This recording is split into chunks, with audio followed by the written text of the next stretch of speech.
Ok, perfecto. Entonces, bueno, repito. En cuanto a la resistencia de las vías aéreas, como vimos, el flujo es igual a delta P entre resistencia. Y la resistencia propiamente dicha, existe una fórmula que la define o que establece los parámetros que se deben considerar al hablar de la resistencia. Entonces, resistencia es igual a 8, que es una constante, por, aquí tenemos este vocablo de el alfabeto griego, que para efectos prácticos vamos a considerarlo igual a las interacciones entre las moléculas de aire. Entonces, probablemente ustedes lo vieron como viscosidad en cardio, cuando estuvieron hablando de lo que era resistencia, pero cuando nosotros hablamos de respi, lo vamos a sustituir por interacciones entre las moléculas de aire. L es la longitud del tubo, que en este caso será el bronquio del cual estemos hablando. Esto dividido entre pi por r a la 4, donde r es el radio del tubo. Entonces, ¿vieron esta fórmula para cardiovascular?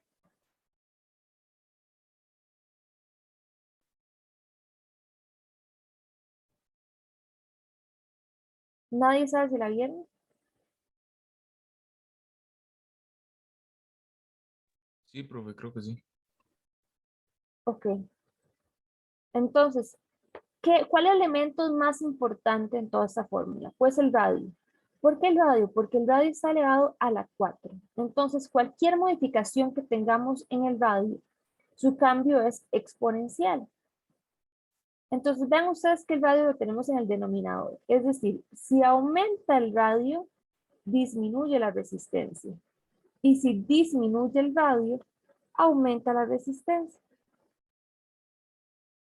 Importante. ¿Cuáles variables de esa fórmula se pueden modificar cuando estamos hablando de vías aéreas? Las interacciones entre las moléculas de aire, es decir, qué tan espeso, qué tan denso sea el aire, pues lo podemos cambiar, pero en términos generales, la composición del aire es constante en el lugar donde nosotros estemos, a menos que nosotros estemos cambiando activamente de posición. La longitud de los bronquios no es algo que se va a modificar de manera aguda, sino de que nuestros bronquios tienen una longitud constante. Una vez que somos adultos, si nosotros valoramos esto, en el momento dado en el que lo estamos valorando, la longitud de nuestros bronquios no va a cambiar. ¿Qué es lo que definitivamente sí puede cambiar en cualquier momento? El radio del bronquio. Entonces, por eso les había puesto esta imagen, donde ven que aquí vemos un bronquio y ven ustedes lo que puede suceder. Perfectamente podemos ver cómo el bronquio puede disminuir su radio porque tengamos una modificación del músculo liso. Entonces, si el músculo liso se contrae, vean ustedes aquí cómo se contrae, el radio de este bronquio puede disminuir sustancialmente. Y eso es lo que sucede en las personas asmáticas, por ejemplo. Entonces, al aumentar la resistencia, disminuye el radio, aumenta la resistencia. Si aumenta la resistencia, inmediatamente, ¿qué es lo que sucede con el flujo? Tiende a disminuir.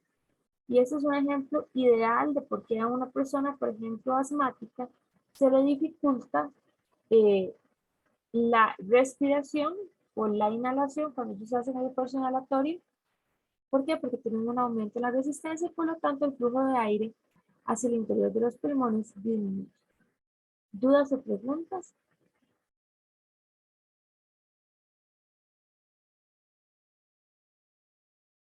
¿Nadie? Entonces pasamos a hablar de volúmenes y capacidades pulmonares. Los volúmenes y las capacidades pulmonares, es decir, cuánto aire tenemos en nuestros pulmones, van a depender de un montón de variables. Entre ellas, la estatura, el peso, el área de superficie corporal, la edad y el sexo. Entonces, no es lo mismo la capacidad pulmonar que tiene una persona que mide 1,90 m que una persona que mide 1,60 m. Evidentemente la caja de una persona de 1,90 m tiene un mayor tamaño que el de una persona de 1,60 m. El peso, las personas con sobrepeso o con obesidad van a tener una restricción en el desplazamiento de su caja torácica. Eso disminuye la capacidad pulmonar. Entonces, a mayor sea el sobrepeso, mayor limitación en la expansión de la caja torácica, porque es como a tal cual es tener un peso sobre el pecho que se debe desplazar de manera adicional. Entonces, eso limita el desplazamiento de la caja torácica. Área de superficie corporal, a mayor área de superficie corporal, mayor capacidad pulmonar. La edad, pues evidentemente en niños, en menores de edad, vamos a tener menores volúmenes y capacidades. Y también conforme vamos avanzando en la edad y entramos en la etapa de la vejez, también tienden a disminuir los volúmenes y capacidades. Entonces, si nosotros comparamos el volumen, los volúmenes y capacidades pulmonares de un adulto de 20 años comparado al de un señor de 70 años, el adulto de 20 años va a tener un mayor volumen y capacidad pulmonar que el señor de 70 años. Y en cuanto al sexo, los hombres tienden a tener volúmenes y capacidades mayores que las mujeres también porque los hombres tienden a tener una caja torácica de mayores dimensiones. ¿Cómo se determina entonces cuál es el volumen que nosotros tenemos en nuestros pulmones? ¿Cuánto aire tenemos ahí? Pues resulta que aquí estamos nosotros, supongamos, y existe este dispositivo que se llama espirómetro. Entonces, el espirómetro tiene un tubito que se acopla a la boca. Cuando se realiza esta prueba, la nariz está tapadita con una pinza. Entonces, ¿qué hacemos? Resulta que este tubito está conectado a este espacio, a este cilindro. Dentro de este cilindro tenemos aire. Entonces, si yo expiro, vean que el cilindro está sellado respecto al ambiente porque está sumergido en agua. Entonces, si yo expiro, es decir, boto aire, ¿qué pasa? Esta campana tiende a desplazarse hacia arriba. ¿Por qué? Porque está ingresando aire en este cilindro. Eso genera que nosotros tengamos un movimiento de esto hacia arriba y por un sistema de poleas baja esta cuerda de acá y se nos genera un registro con una pluma sobre un papel. Entonces, cuando nosotros entonces expiramos en el papel, ¿qué pasa? Se genera una línea hacia abajo. Cuando nosotros inspiramos, se genera una línea hacia arriba.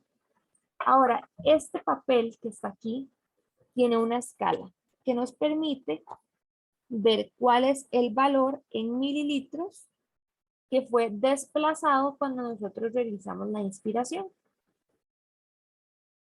Entonces nosotros podemos hacer respiraciones normales, podemos hacer una inspiración máxima, una expiración máxima y podemos ir viendo cómo se modifica el registro. El registro entonces de algo como esto. Como les comentaba, si uno inspira, el registro se moviliza hacia arriba. Si uno expira, el registro se moviliza hacia abajo. Entonces vamos a ir viendo los diferentes volúmenes en orden.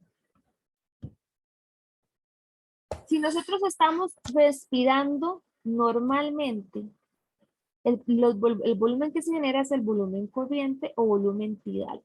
¿Qué es este? Inspiro, expiro. Inspiro, expiro. Esa es nuestra respiración normal usual, en reposo. El volumen de esta respiración, el volumen corriente, es de aproximadamente 500 mililitros. Ahora supongamos que yo venía respirando normal. Inspiro, expiro, inspiro, expiro. Y en eso hago una inspiración máxima. Entonces ahí donde estoy, inspiro todo lo que puedo, todo lo que puedo, todo lo que puedo, todo lo que puedo. Y en eso boto el aire. Y sigo respirando normal. Inspiro, expiro, inspiro, expiro. Entonces, al volumen de aire que se genera del punto máximo del volumen corriente hasta el esfuerzo inspiratorio máximo, le llamamos volumen de reserva inspiratorio. Es decir, ese es el volumen adicional de aire que puedo desplazar cuando realizo un esfuerzo inspiratorio máximo. No solamente puedo realizar una inspiración máxima, sino que también puedo realizar una expiración máxima. Entonces, expiro y aparte de expirar lo que normalmente hubiese expirado, boto todo el aire que tengo y regreso a una respiración normal. Entonces, este esfuerzo expiratorio máximo me permite conocer cuál es el volumen de reserva expiratoria. Es decir, a partir de una expiración normal, ¿cuánto aire puedo desplazar en un esfuerzo expiratorio máximo? Entonces, hasta ahora tenemos tres volúmenes. Volumen corriente o volumen tidal, volumen de reserva inspiratorio y el volumen de reserva expiratorio. En total tenemos 4 volúmenes.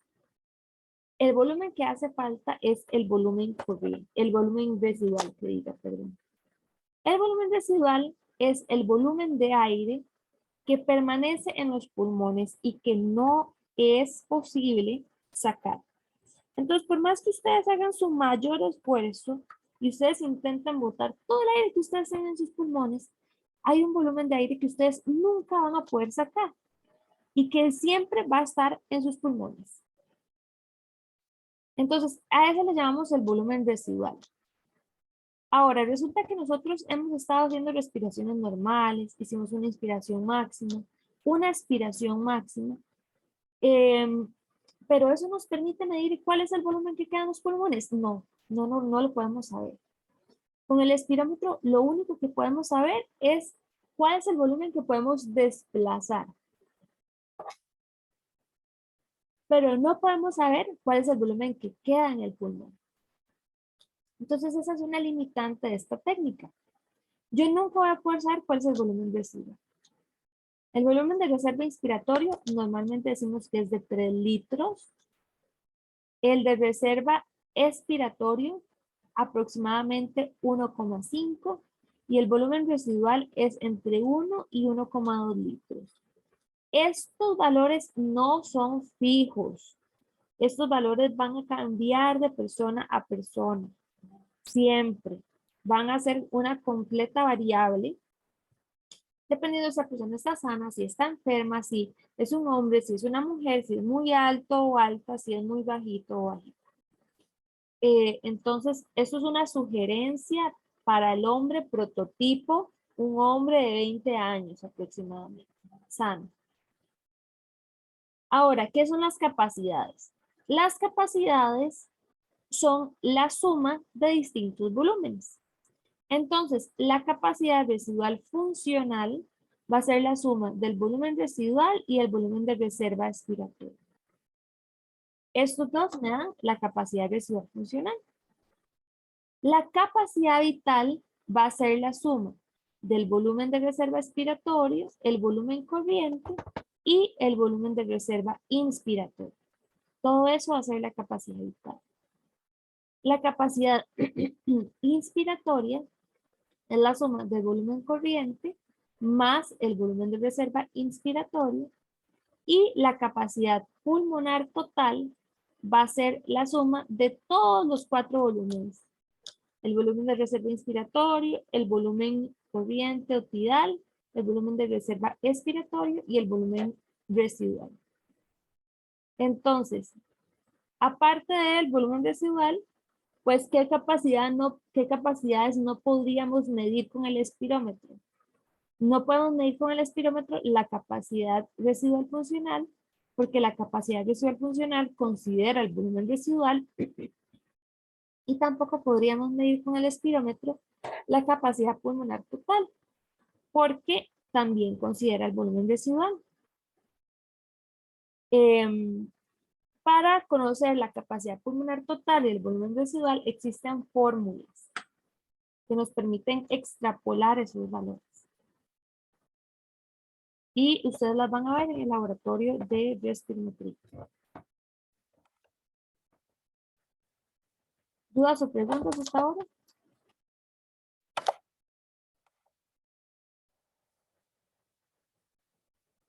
Ok. Vamos a ver dos conceptos más. Ventilación, minuto ventilatorio.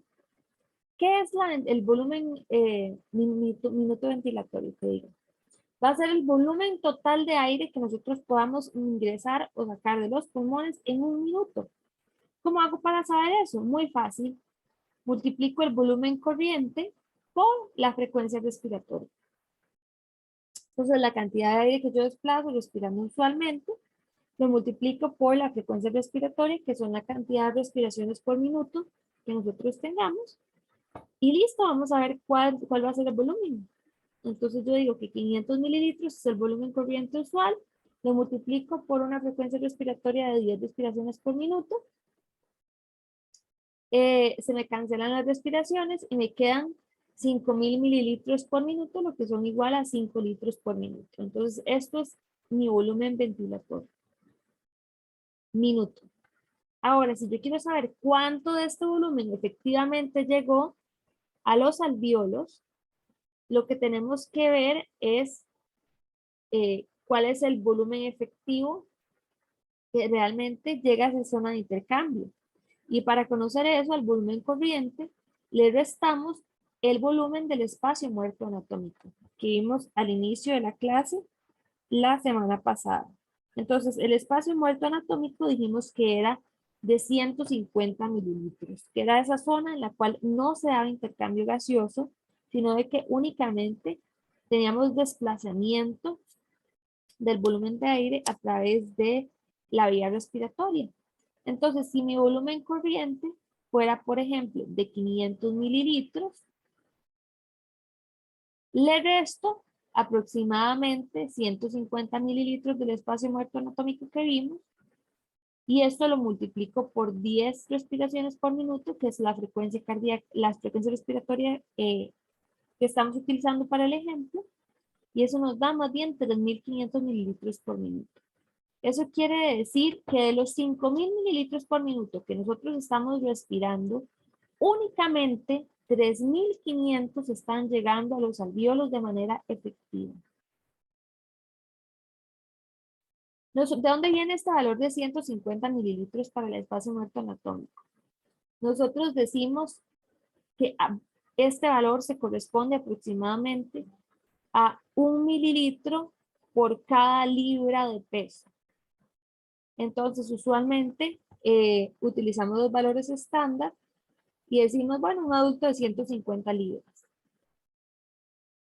Y con esto es que podemos realizar el cálculo. Recuerden que si ustedes quieren saber la conversión de libras a kilogramos, ustedes el valor en libras lo dividen entre 2.2 y les va a dar el peso, que sería aproximadamente en este caso 68 kilogramos. Entonces, por eso es que utilizamos 150 mililitros. Decimos que es aproximadamente 1 mililitro de espacio muerto anatómico por cada libra de peso.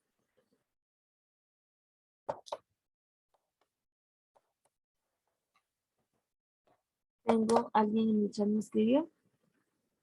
Me ponen, profe, 3.500 es lo que llega a los alvéolos. Es correcto, 3.500 es lo que llega a los alvéolos. Entonces, si yo tengo la persona, aquí tengo una persona, ¿verdad?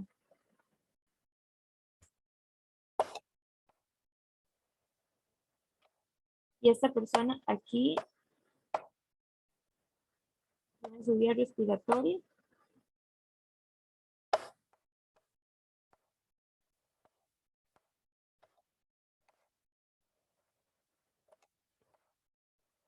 Aquí tienen los pulmones.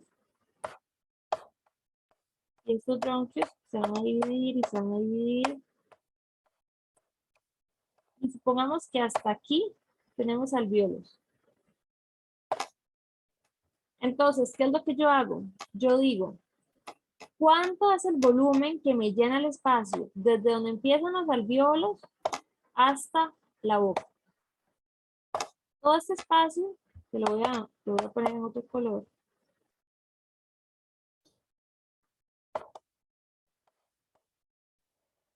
Todo este espacio que tenemos acá, en amarillo, ¿cuánto es? En todo esto no hay alvéolos.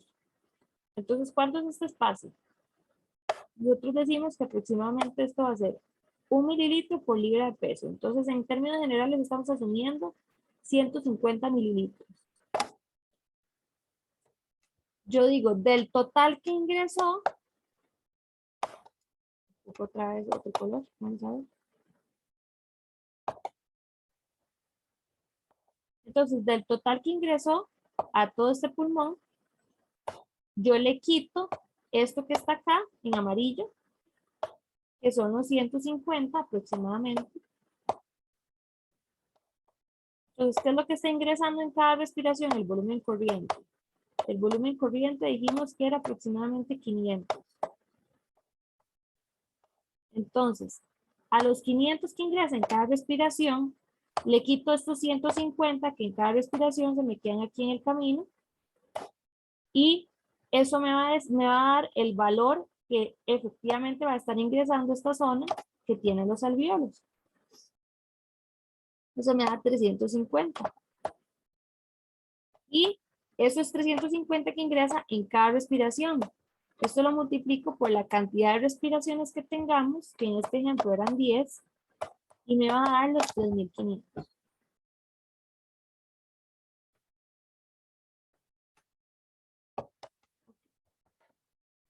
Ahora, vamos a analizar brevemente cuál es el efecto que van a tener los patrones de la ventilación alveolar sobre nuestro volumen minuto ventilatorio.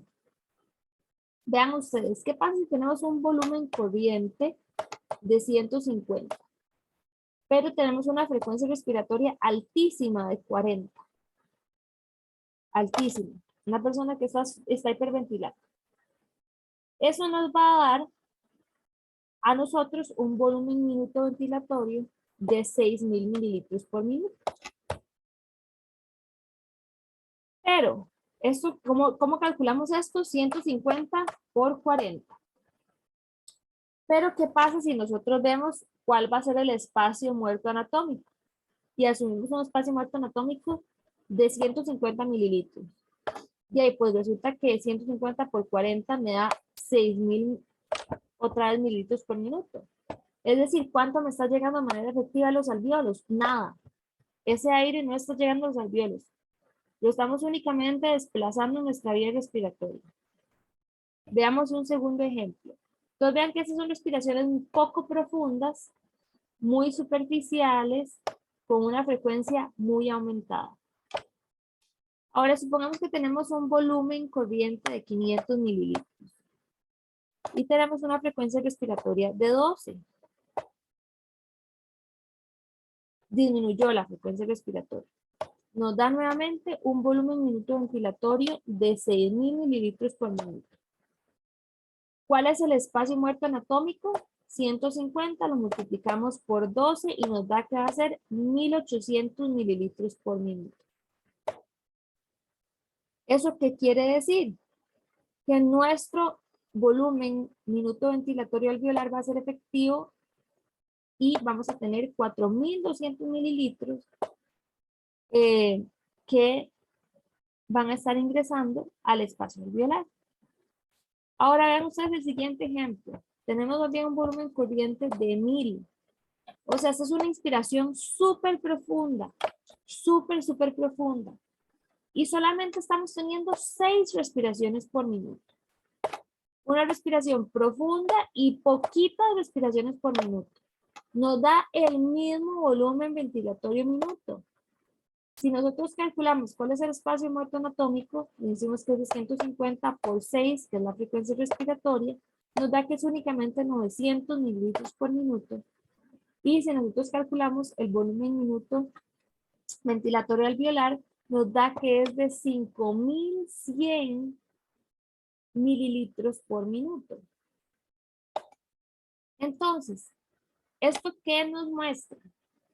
Es mejor tener respiraciones profundas que respiraciones superficiales.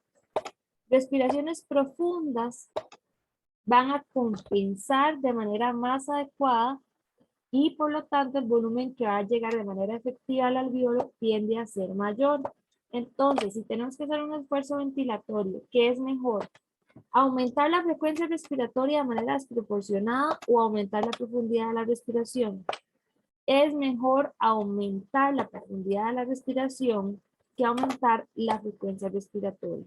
Eso nos va a dar mayor volumen ventilatorio alveolar.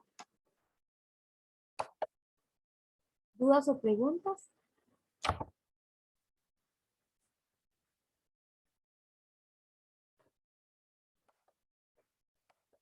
¿Nadie? Ok, jóvenes, entonces paso a la clase de difusión. Voy a dejar de grabar un momento para cortar esta clase de la otra.